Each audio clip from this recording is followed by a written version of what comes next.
तो ये धोखा देने वाले लोग हैं, उनको ठीक कौन करेगा? जी बहुत धन्यवाद, मैं इतना ही कहना चाह रहा था। अब दूसरी बात है कि हम लोग हक अधिकार के लिए काम करना चाहते हैं, या संस्कृति के लिए, या फिर पेट भरने के लिए, जेब भरने के लिए, या घर भरने के लिए? किसके लिए? हक अधिकार संस्कृति के लिए काम करना चाहते हैं, या फिर पेट भरने के लिए, जेब भरने के लिए, या फिर घर भरने के लिए? हक अधिकार और संस्कृति के लिए। जब आप हक अधिकार और संस्कृति के लिए काम कर रहे हैं, तो क्या आरक्षण हक अधिकार में नहीं आता? क्या आता है ना? तो ये बात हमें समझनी पड़ेगी। आरक्षण का मतलब आप नौकरी पाना समझते हैं, यह बात गलत है। आरक्षण रिप्रेजेंटेशन है, प्रतिनिधित्व है, हिस्सेदारी है, भागीदारी है। यदि 10 बीघा किसी बाप की जमीन होती है, 5 बेटे होते हैं, तो कितनी हिस्से में मिलेगा? 2-2 बीघा हिस्से में मिलेगा। यह है भागीदारी, यह हिस्सेदारी। मध्य प्रदेश के शेड्यूल एरिया में आज अलीराजपुर है, संभवतः 80 से 90% आदिवासी है। Is it right? कितना? 80 को माने 79। यदि हिस्सेदारी भागीदारी की बात करें तो आपको इस जिले में 79% आरक्षण होना चाहिए था। हमारी लीडरशिप गैर आदिवासियों के पीछे झाड़ू लगाती है, या फिर सम्राट उड़ा है? क्या कर रही है? इसी तरीके से हम बोलते हैं, और इसका परिणाम क्या हुआ? समाज ने 2 आदमी जयपुर भेज दिए। दारू ने नहीं भेजे, पैसे ने नहीं भेजे, गैर आदिवासियों की पार्टी ने नहीं भेजे, समाज ने सिलेक्शन किया उनका, और समाज ने आपका इलेक्टेड किया, और समाज के द्वारा जयपुर 2 आदमी हमारे पहुंचा दिए हमने। और जयपुर विधानसभा में समाज के नाम से गए तो सबसे पहले बोला जय आदिवासी, जय जोहार, जय फिल प्रदेश, तो तहलका मच गया विधानसभा में। आज आपके देखिए मेरे भाइयों, विधानसभा में हमारे 2 आदमी हमने सोशल लीडरशिप के द्वारा भेजे, उन्होंने कितने क्वेश्चन रखे वहां पर। उन्होंने क्वेश्चन रखा, आर्टिकल 13(3) के तहत हमें कौन सा अधिकार है? इसका जवाब लिखित में आया। आज तक आपकी किसी लीडरशिप ने इसका जवाब लिखित में मांगा? क्यों नहीं मांगा? उनकी पूंछ किसी और के हाथ में है। उनकी पूंछ किसी के हाथ में है। मैं कुछ गलत तो नहीं बोल रहा हूं ना? ये लीडरशिप भी मेरी अपने भाई है, मेरे अपने सगा है, तो मैं अपने मेरे भाइयों, मेरी बहनों, मेरे सगाओं को मैं नहीं कहूंगा तो कौन कहेगा?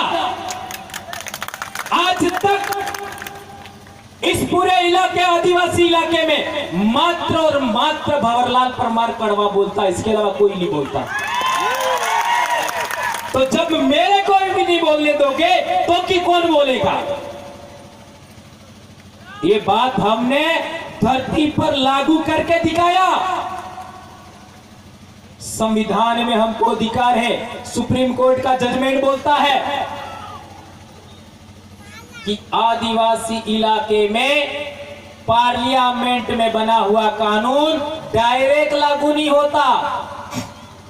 यही कहती है ना 5वीं अनुसूची कि पार्लियामेंट में बना हुआ कानून आदिवासी क्षेत्र शेड्यूल्ड एरिया में डायरेक्ट लागू नहीं होता। हमारा देश डेमोक्रेटिक है, हमारा देश प्रजातांत्रिक है, लोकशाही है, गणतंत्र है। तो गणतंत्र में सर्व प्रमुख सुप्रीम होता है पार्लियामेंट। पार्लियामेंट सुप्रीम होता है, और पार्लियामेंट में बना कानून आदिवासी इलाके में लागू नहीं हो सकता। ऐसा क्यों? ये बहुत महत्वपूर्ण बात है। जरा पानी देना भैया। ये बहुत महत्वपूर्ण बात है, ये समझना होगा। ये बात समझ के तो सब समझ में आएगा। ये इसलिए है कि हमारे देश में जो संविधान है, संविधान में चतुसूत्र है। कौन से चतुसूत्र? समता, बंधुता, न्याय और स्वतंत्रता। अरे इतना नहीं भाई, बोतल भर के रखो, इतने से दारू नहीं चढ़ता मेरे को। ये चतुसूत्र है, समता, बंधुता, न्याय और स्वतंत्रता। ये चतुसूत्र आदिवासियों में संविधान बनने से पहले से था। फंडामेंटल राइट, समानता का अधिकार, यह समानता का अधिकार आदिवासियों में देश आजाद होने से पहले था, आज भी है। आदिवासी कौम में महिलाएं पुरुष दोनों बराबर होते हैं। सही कह रहा हूं, गलत कह रहा हूं? गैर आदिवासियों में देखो, आदमी ऊंचा, औरत नीची। हमारे क्या होता है? आदमी और औरत दोनों बराबर। और यदि अंदर की बात बताऊं, आदमी बुरा मत मान जाना, औरतें ही हम पर राज करती है। सही है? सही है गलत है? मेरे वाली तो करती है, इसलिए कहता हूं। दिन कहीं बाहर निकल जाता हूं, मेरी ज्यादा चलती है, लेकिन हकीकत में राज तो मेरे वाली ही करती है। ये है आदिवासियों की खासियत।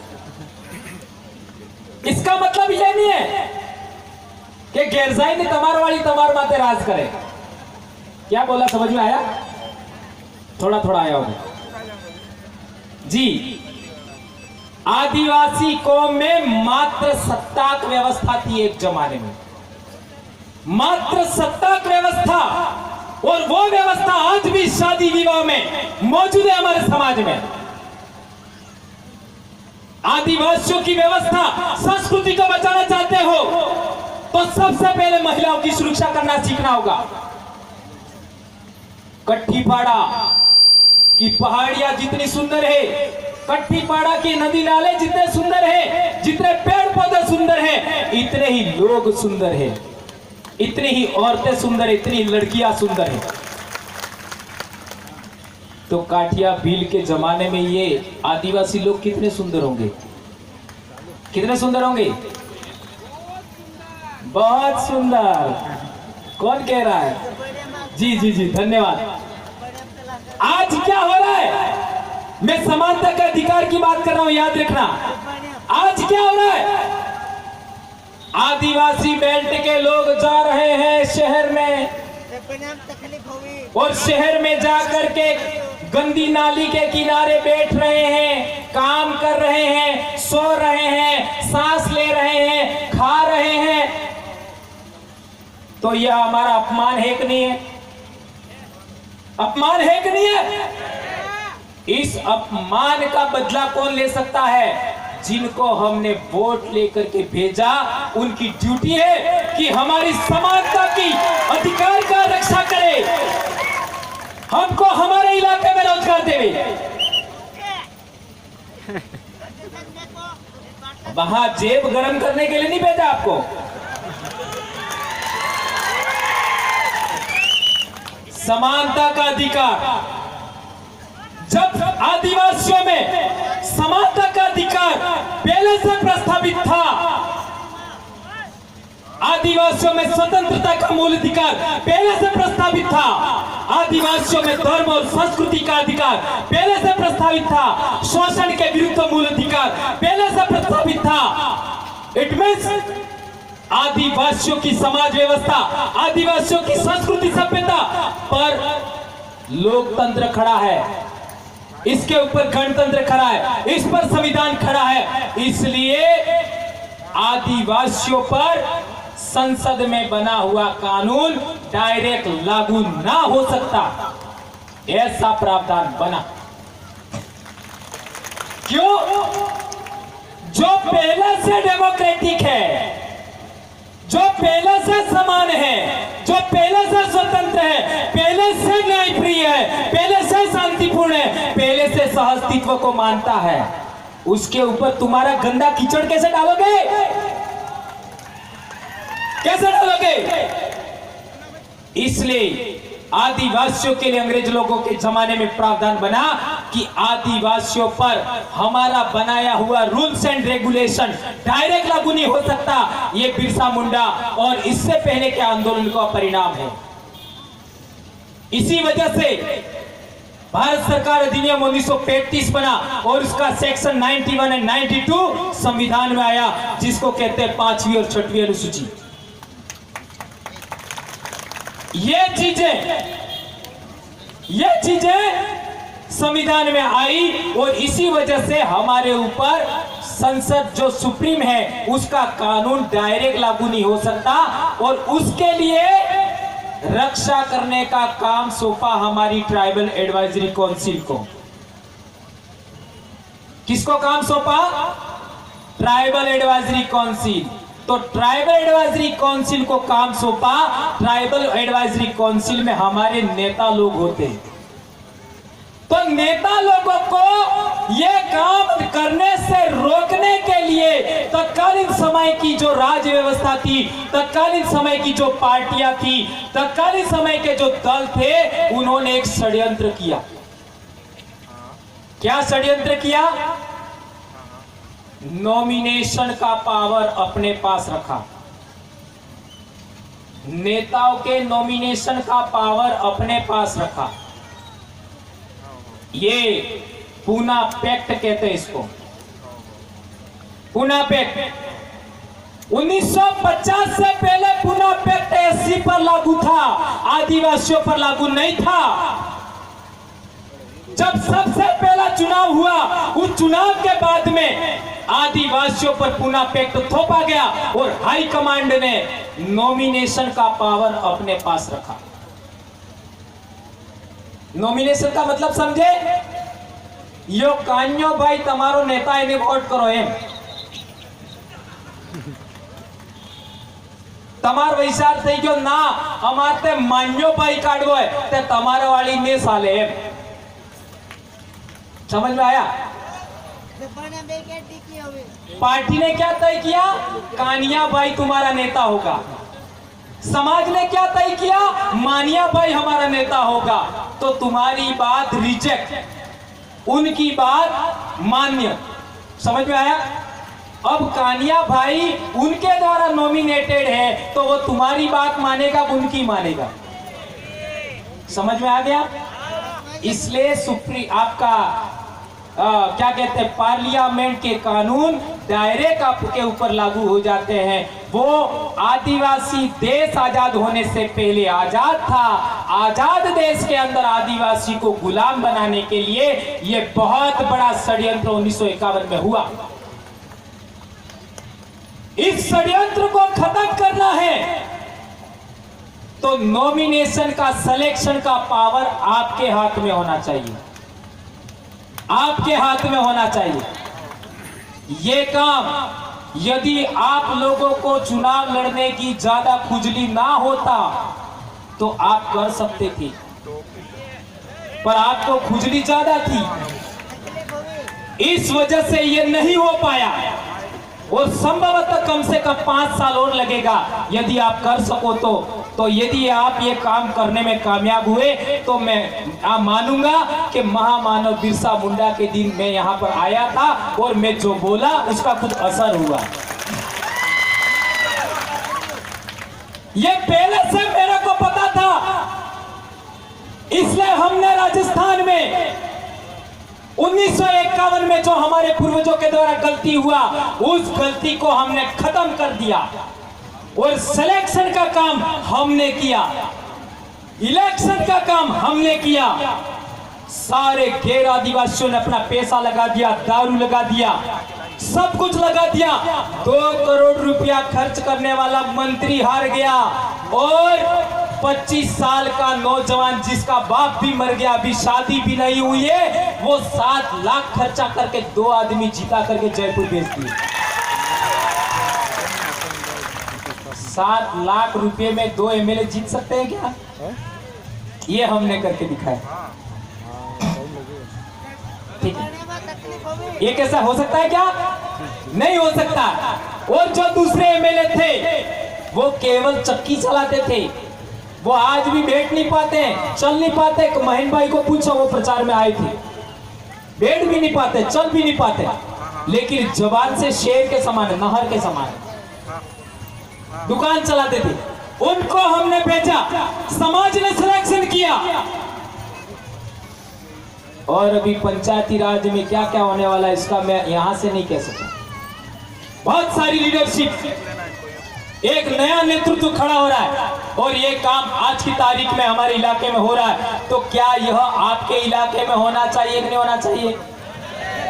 होना चाहिए। इसके लिए सामाजिक लीडरशिप, सामाजिक स्वार्थ के लिए काम करना है, निजी स्वार्थ के लिए काम नहीं करना।